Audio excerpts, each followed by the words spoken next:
오늘 2부 예배 기도를 우리 이주호 학생이 했습니다. 하나님의 은혜가 놀라울 뿐이죠.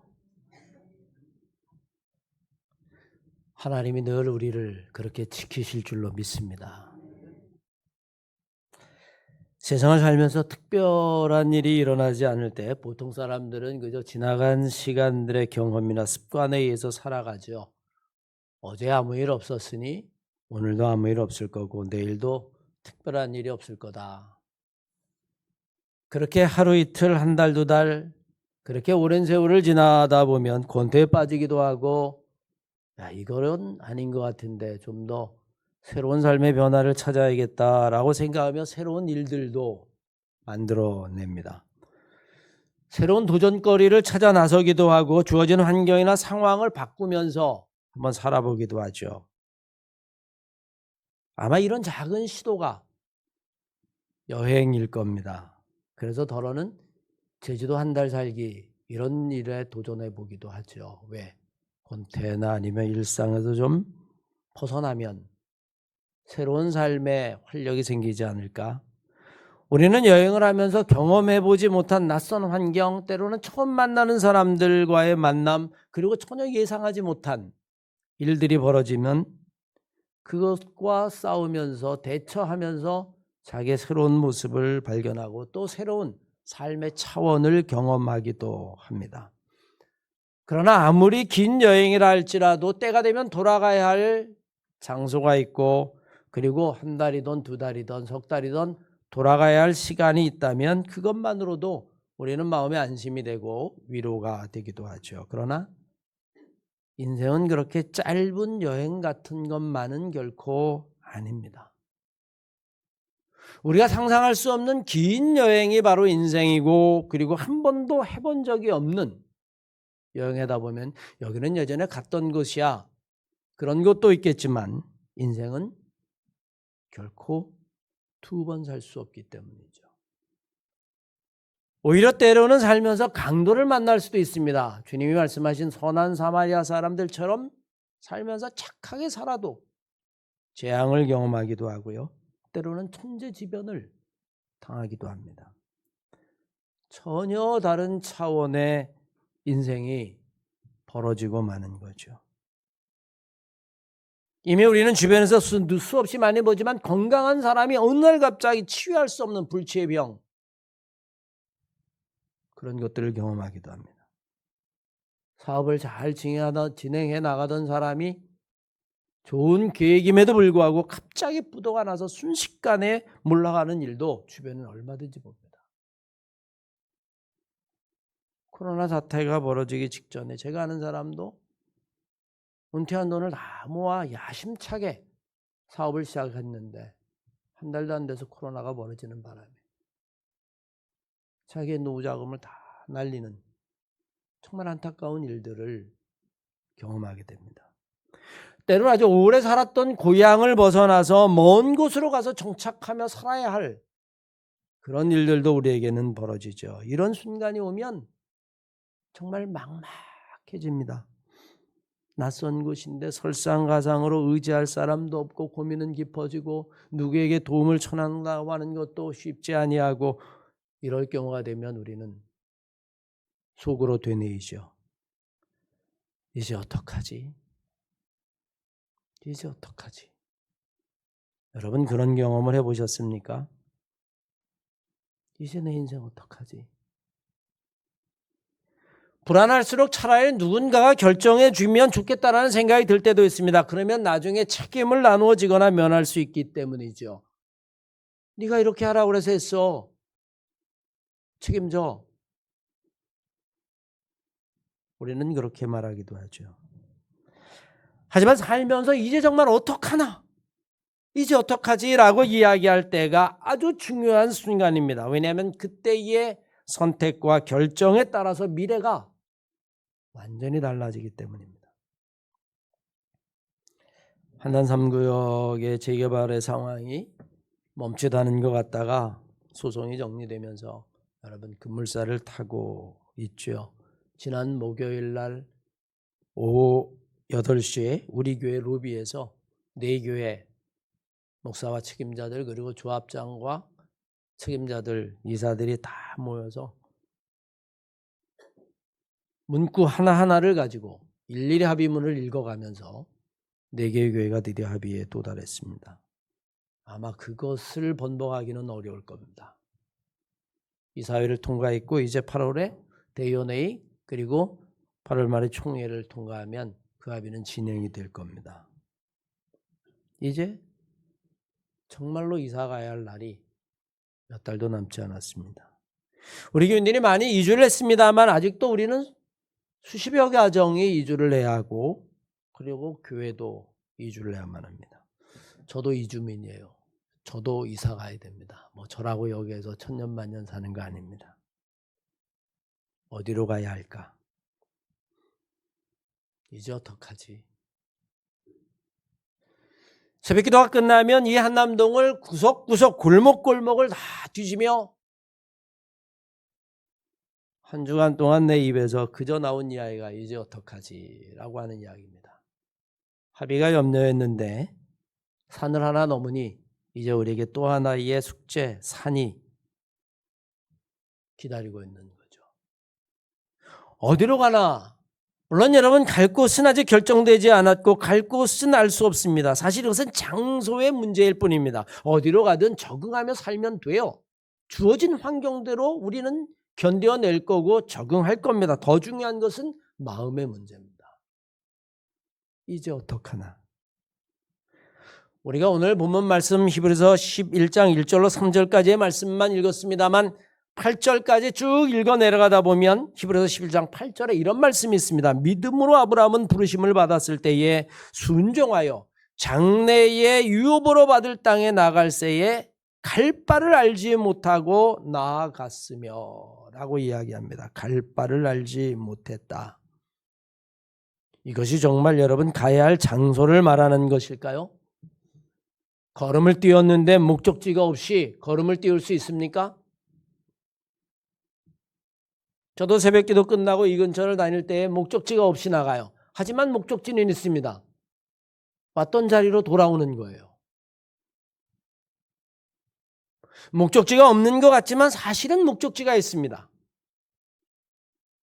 왔던 곳으로 돌아오는 것, 그것이 우리의 목적지가 될 수도 있죠. 어쩌면 여러분 이 본문 말씀의 배경은 창세기 12장 1절 말씀이 이 히브리서 11장 8절 말씀의 배경이 될 겁니다. 여호와께서 아브라함에게 이르시되 너는 너의 고향 친척 아비의 집을 떠나 내가 너에게 보여줄 땅으로 가라. 이렇게 번역이 되어 있어요. 그런데 개역 한글 편에는 여호와께서 아브라함에게 이르시되 너는 너의 본토 친척 아비의 집을 떠나 내가 너에게 지시할 땅으로 가라 라고 이야기합니다. 보여줄 땅 아니면 지시할 땅, 이미 아브라함이 갈 장소는 지시하였거나 아니면 보여주었음을 알게 되어집니다. 절대로 목적지가 없이 그냥 집을 나선 것은 아니라는 겁니다. 오히려 이 말씀은 히브리서 11장 8절 말씀을 통해서 더 분명해지죠. 히브리서 11장 8절 말씀 공동 번역에 보면 이렇게 번역해 놓았습니다. 아브라함도 믿음이 있었기 때문에 하나님께서 그를 불러 장차 그의 몫으로 주실 땅을 향하여 떠나라고 하실 때에 믿음으로 순종했습니다. 사실 그는 자기가 가는 곳이 어떤 곳인지 모르고 떠난 것입니다. 장소의 문제가 아니라 앞으로 벌어질 일이, 어떤 일이 벌어질지 갈 바를 알지 못했다라고 하는 이야기는 좌표를 잃어버렸다는 얘기가 아니라 그곳을 향해 가기는 가는데 과연 그곳이 어떤 일이 나를 기다리고 있을지 모른다라고 하는 의미가 더 클 겁니다. 그 장소에 대해서 아는 것이 아무것도 없다라고 하는 건 어떤 사람이 살까? 우호적인 사람이 살까? 아니면 그 사람들이 갔을 때에 나를 잘 맞아줄까? 2000년 전이 더하겠지요. 내가 아플 때 누군가가 나를 돌봐줄 수 있을까? 시련과 역경이 올 때 내가 전화라도 할 때가 있을까? 거기 가면 물은 있을까? 기후는 어떻게 되어질까? 살만한 곳일까? 추운 곳일까? 여러분 요즘 폭염이 심하죠? 미국의 피닉스, 애리조나에 있는 남쪽은요, 드디어 선인장이 다 말랐답니다. 선인장이 보통 웬만한 열기에는 견디는데 낮 기온이 52도가 넘어가면 사막의 식물이라고 하는 선인장도 이제 견디기 어려운 거예요. 그러면 겨울이라도 밤에라도 떨어져야 이 선인장이 이 밤에라도 살아남는데 밤 기온이 35도 이하로 떨어지지 않으면 열대 식물이라고 알려진 선인장조차도 못 견디는 거예요. 그런데 여러분, 이 더위가 이거로 끝날까요? 천만의 말씀입니다. 내년 후년 60도를 넘어가는 날들이 오게 될지도 모릅니다. 우리는 내일 일을 몰라요. 내가 과연 가는 그곳이 물이라도 얻을 수 있을까? 여러분, 그런 두려움 아무것도 모르고 아브라함이 떠났다는 거예요. 두렵지 않았겠습니까? 걱정이 되지 않았을까요? 그것은 거짓말일 겁니다. 알지 못하는 곳에 우리가 갈 때의 첫 번째 위기는 불안입니다. 두려움이죠. 사람이 마음이 불안해지기 시작하고 두려워지기 시작하면 여러분 이성이 작동하지 않는 법입니다. 두려움에 사로잡히면요 똑똑한 사람도 제정신을 차리지 못하는 법이에요. 우왕좌왕하는 겁니다. 왜? 경황이 없으니까요. 그래서 아니 저 멀쩡하던 사람이 저 똑똑하던 사람이 왜 저래? 두렵고 공포스럽고 그러면 여러분 그렇게 되는 겁니다. 공황장애도 여러분 그런 거 아니겠습니까? 오늘 본문 말씀에 인생을 살면서 야 이제 어떡하지? 어떻게 해야 하나라고 하는 이 막연한 불안, 두려움, 미래에 대한 불확실성, 이 어려움을 어떻게 이겨나가야 하는지를 오늘 성경은 우리들에게 이야기해야 돼요. 우리는 우리가 살면서 생긴 우리의 삶의 불안과 두려움, 막연함, 여러분 그것을 이길 수 있는 유일한 방법이 오늘 바울 사도가 우리에게 들려준, 히브리 저자가 우리에게 들려준 하나님에 대한 믿음. 믿음은 바라는 것들의 실상이요 보지 못하는 것의 증거다. 이전에 있던 사람들은 바로 이 믿음으로 하나님에게 인정을 받았을 뿐만이 아니라 아브라함은 자기가 가야 할 곳에 대한 그 어떤 것도 알지 못하고 불확실하고 두려움과 염려가 있었지만 믿음으로 떠났다. 오늘 성경은 그렇게 이야기하죠. 저는 바로 우리 사랑하는 한마음교회 성도 여러분들이 정말 살면서 내 입에서 이제 어떡하나 어떻게 해야지 라고 하는 것이 내 입에서 탄식처럼 나올 때에 오늘의 말씀이 우리 한마음교회 성도들 마음을 지키는 여러분의 믿음과 삶을 지키는 하나님의 말씀이 되시기를 주의 이름으로 간절히 축원합니다. 사실 믿음을 설명하기는 쉽지 않아요. 그게 눈에 보이는 것이 아니기 때문에 그렇습니다. 성경은 믿음을 하나님이 주시는 선물이라고 이야기합니다. 에베소 2장 8절 이하의 말씀에 보면 너희는 그 은혜에 의하여 믿음으로 말미암아 구원을 얻었나니 이것은 너희에게서 난 것이 아니라 하나님의 선물이다. 여러분 선물 받아보셨습니까? 선물은 어때요? 눈에 보이지 않아요? 생일 선물 케이크이든 아니면 여러분 명품 지갑이든 하다못해 영화 티켓이든 선물은 분명히 눈에 보이는 것이고 나를 기쁘게 하는 것인데 하나님의 선물을 믿음은 여러분 눈에 보이는 것이 아닙니다. 근데 이걸 선물이라고 이야기했어요. 이 믿음은 어떻게 생기느냐? 로마서 10장 17절 이하의 말씀에 보면 그러므로 믿음은 들음에서 나며 들음은 하나님의 말씀을 들을 때에 우리 안에 선물인 그 믿음이 생긴다는 겁니다. 사실 여러분 이 믿음이라고 하는 것은 보이지 않는 것을 본 것처럼 확신하는 겁니다. 이미 본 것, 어저께 봤어, 눈으로 봤어. 그것은 믿음이 아니에요. 그저 확인에 불과한 겁니다. 이미 지나간 과거의 것을 믿는 사람은 없어요. 그건 그랬었지라고 하는 경험과 전통이 되어버리고 말죠. 진짜 믿음이라고 하는 건 아직 벌어지지 않은 것, 눈으로 볼 수 없는 것, 그래서 두려운 것, 그 두려움을 이겨나가는 것이죠. 참 믿음은 보지 못한 것, 볼 수 없는 것, 벌어지지 않은 것, 그럼에도 불구하고 마치 그 이상으로 확신하고 나가는 것.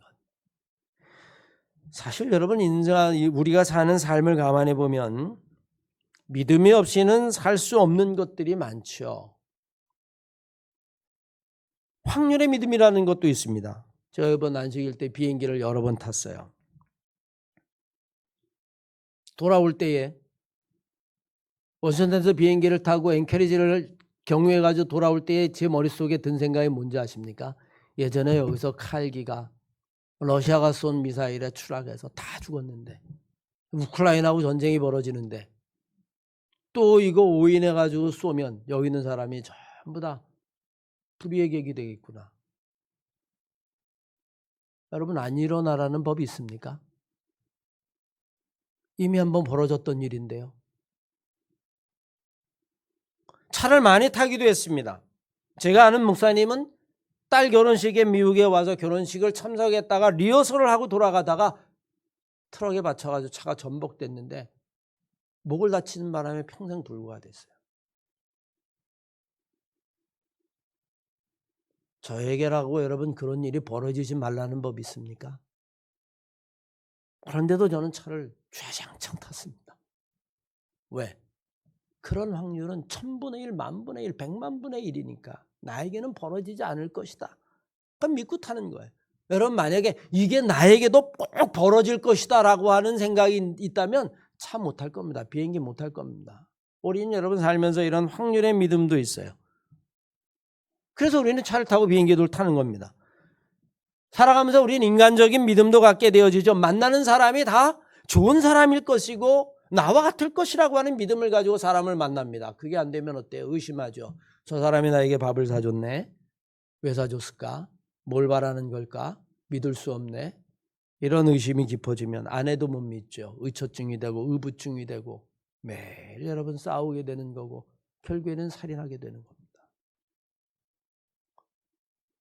확률의 믿음이든 아니면 인간적 가졌던 신뢰든 우리는 이런 것들을 향해서 이런 것들을 가지고 살아가게 되지만 오늘 본문 말씀은 그보다 더 깊은 것을 의미하죠. 때로는 인간에게 배신을 당하기도 하고 때로는 불의의 사고를 당하기도 하지만 우리는 그럼에도 불구하고 그런 확률적인 믿음이나 인간적인 믿음을 말하는 것이 아니라 그것을 넘어서서 더 내 삶의 근본적인 두려움과 불안과 걱정을 이길 수 있는 힘, 그 믿음. 그게 없으면 여러분 우리의 삶은 송두리째 흔들리는 거예요.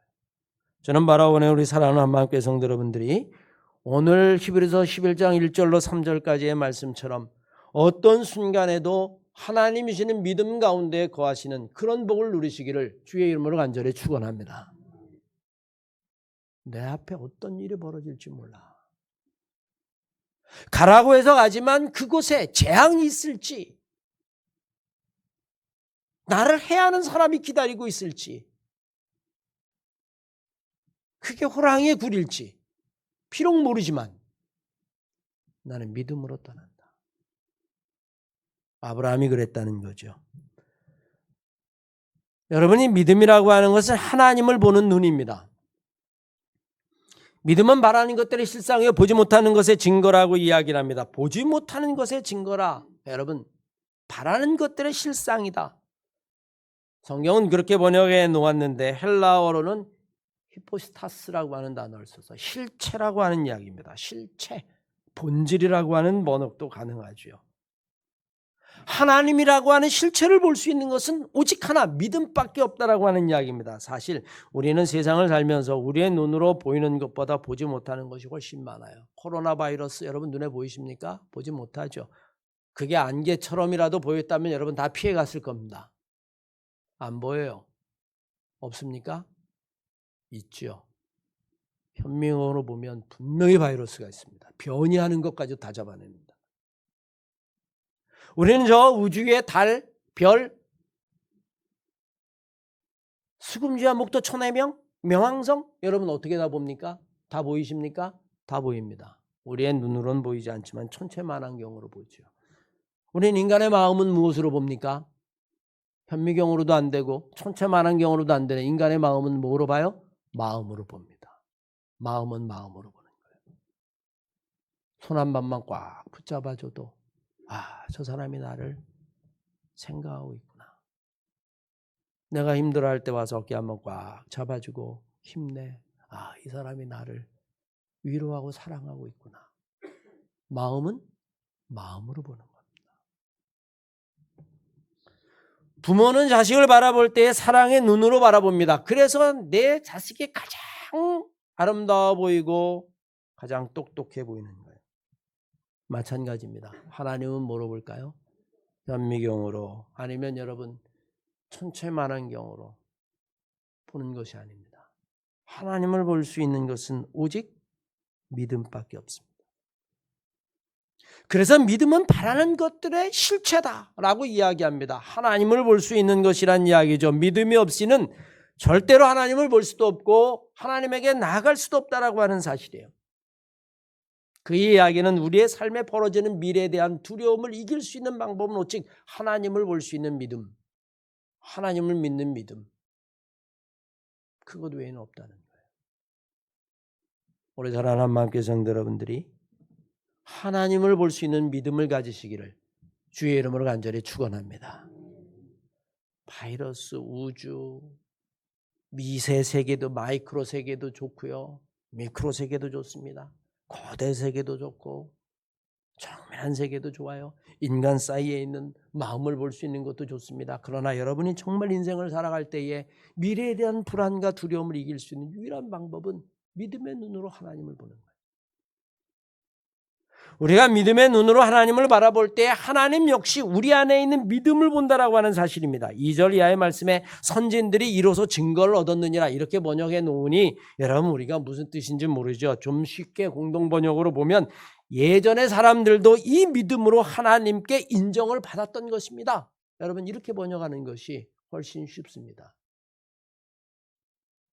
아브라함, 모세, 엘리야, 그 외 수많은 믿음의 사람, 우리에게 증거했었던 복음을 증거한 아펜셀러, 언더우드, 아니 수많은 순교자들, 그 많은 믿음의 사람이 오직 믿음으로만 하나님에게 인정을 받았다는 겁니다. 우리가 믿음의 눈이 없이는 하나님을 볼 수 없는 것처럼 하나님은 우리에게 보시는 것은 딱 한 가지, 믿음밖에 없다라고 하는 사실입니다.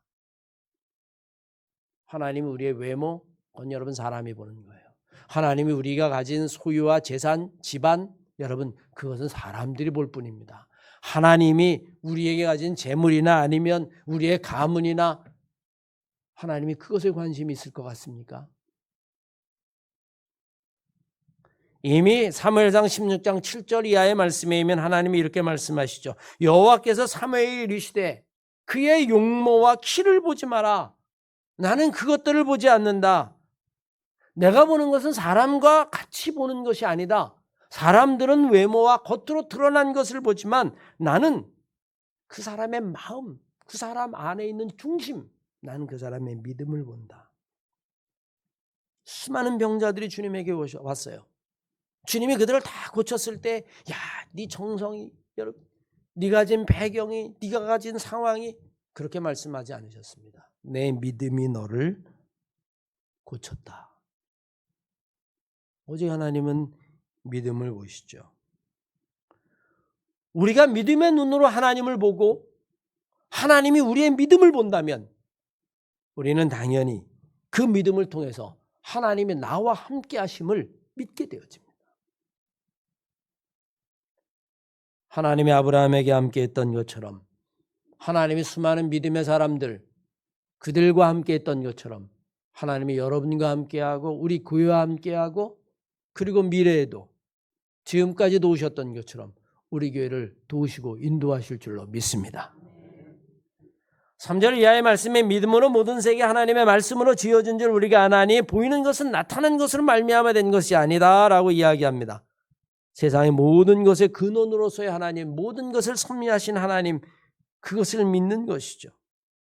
그리고 그 섭리가 내 삶을 인도하고 그래서 내가 내일 일, 내가 가는 곳에 어떤 일이 벌어질지 모르지만 그러나 하나님이 함께 하시기 때문에 환난이 오면 견디고 유혹이 오면 이기고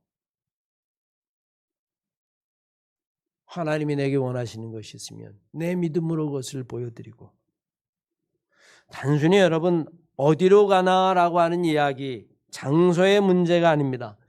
이제 어떡하지? 라고 하는 이야기는 막연한 불안과 두려움이 더 많을 겁니다.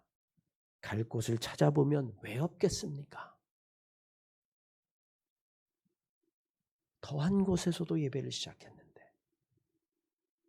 장소의 문제가 아니죠. 어떡하나 라고 할 때 그 막연함. 그러나 여러분, 하나님에 대한 믿음과 하나님이 우리와 함께 하신다는 믿음으로 우리는 그 어떡하나를 이기는 거예요. 그 믿음이 없이는 우리는 우리 안에 있는 불안과 두려움을 잠재울 방법이 없습니다. 그 믿음이 없이는 하나님을 기쁘게 할 수도 없습니다. 아니, 그 믿음이 없이는 우리는 한 걸음을 내디딜 때마다 벌벌벌벌 떨지도 모릅니다. 잘못되면 어떡하지? 두려워서 어떡하지? 무슨 일이 생기면 어떡하지?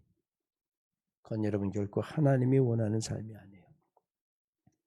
히브리서 11장 1절로 3절까지의 말씀을 여러분 깊이 묵상하십시오. 믿음은 무엇입니까? 믿음은 우리가 바라는 것이 반드시 이루어진다는 확신을 갖는 것이 아니겠습니까? 또한 아직 눈앞에 보이지 않는 미래의 일일지라도 우리가 기대하는 것이 반드시 우리를 기다리고 있다는 것을 의심하지 않는 것, 그것이 믿음이 아니겠습니까? 예전에 하나님의 인정을 받은 사람들 다 이러한 믿음으로 인정을 받았던 것입니다. 우리는 믿음이 있으므로 이 세상의 모든 것이 하나님의 섭리 안에 있다는 것을 압니다. 다시 말해서 우리의 눈에 보이는 모든 것은 다 눈에 보이지 않는 하나님으로부터 왔다는 것을 우리는 분명히 압니다. 그게 믿음이에요. 지난 한 주간 동안 제 입에서 이제 어떡하나 라고 하는 이야기가 떠나지 않았어요. 그러면서 여러분 오늘의 말씀을 묵상했습니다. 아브라함이 이 심정이었을까? 장소를 모른다는 의미였을까? 그 말도 맞을 겁니다. 그러나 더 묵상해 보니까 본문을 보니까 장소를 모르는 건 아니에요. 그 일에서 어떤 일이 벌어질지 모르는 겁니다. 그런데 믿음으로 떠나는 겁니다. 왜? 하나님이 나와 함께 하시니까. 하나님이 우리와 함께 하시니 지금까지도 지키신 것처럼 그 믿음이 하나님을 기쁘게 하는 거죠. 사랑하는 한마음교회 성도 여러분, 어떻게 하나 걱정하지 마십시오. 하나님이 우리와 함께 하는 줄로 믿습니다. 무슨 일이 벌어져도 여러분, 하나님은 여러분 절대로 버리지 않습니다. 두려워하면 아무것도 못해요. 믿음으로 나가십시오. 그리고 하나님께 맡기십시오. 우리가 믿음으로 하나님을 보는 것처럼 하나님은 오직 우리의 믿음만을 보십니다. 하나님의 함께 하심을 여러분들이 믿고 정말 믿음으로 승리하는 한마음교회 성도들 다 되시기를 주의 이름으로 간절히 축원합니다.